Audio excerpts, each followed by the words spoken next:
Hello again, Andy with Handy Andy, and welcome back to another project run through. Today we're out at a customer over in Canton, and this deck is about 5 years old, 5-6 years old when it was built out, maybe a little bit older than that. And I'm not sure what they used.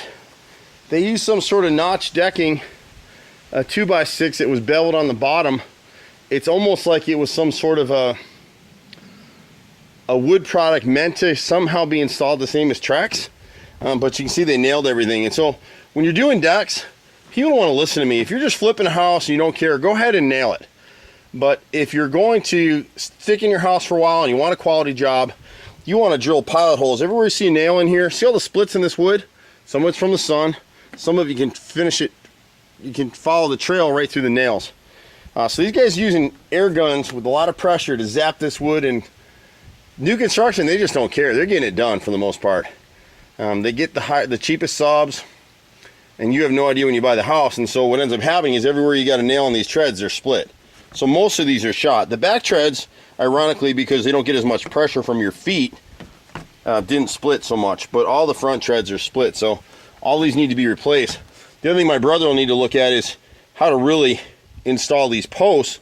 They were nailed to the stringer from below, it looks like.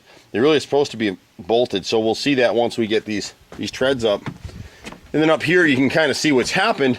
So underneath here, under this section of deck, they've got a roofed canopy over the porch over there, a roof. And here they put a dry below system. It's a Trex product.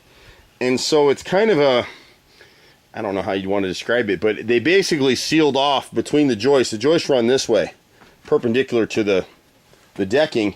And so in each joist, they've sealed it. Well, when they did that, yes, most of the water drained off, but a lot of the water never really dried out. This corner behind the chimney right here, where she's getting a lot of mold, doesn't get a lot of sun. And so whoever restained this deck at some point, the wood wasn't clean, and this mold is actually underneath the finish and growing on top of the finish now. So we'll rip up all this decking in this area here, and you can see the weight of my foot. I'm ready to go through right there, and they did go through right here. So we'll use 2x6 pressure treated yeller wood is what we typically use. We use better quality than what the builders will use typically. We still like cedar decks, just people don't want to pay for it. And so we'll have to pull up this railing system right here, not the railing, the pickets here, the baluster is up against this screen and on this screen, and then we'll cut across in here, and we'll probably make a transition piece at the threshold right here. So we'll take one of these old boards and spin it this way. And that way it'll be a walk-off transition between the old deck and the new deck. Then we come back and stain this for her. This new wood will have to set up for about 4 months before we can stain it. And then we'd also, the railing out here is in pretty good shape. We would just go ahead and replace this cap all the way around. Again, you can see it splitting.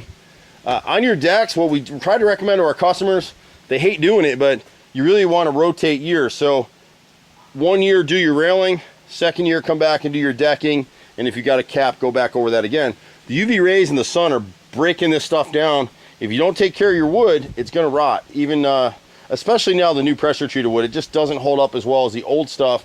They took the arsenic out for environmental rules, and so you have a product that just doesn't hold up as well. Trex has come a long way. The newer generation Trex is a decent product. We just don't like it. We prefer wood on decks, but we have installed Trex for people before. It's about twice the cost, sometimes 3 times the cost, depending on what you're buying and pressure treated. And what I don't like about it is it just gets too hot. It holds heat more than the wood does.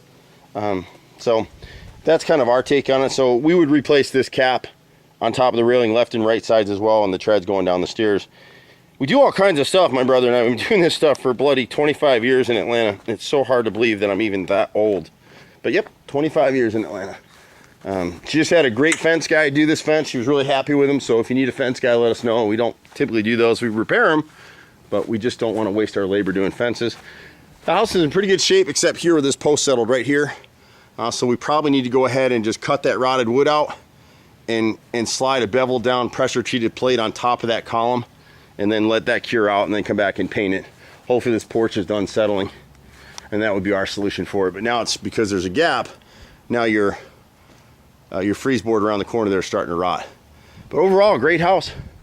Happy to help. We've been doing this stuff for so many years here.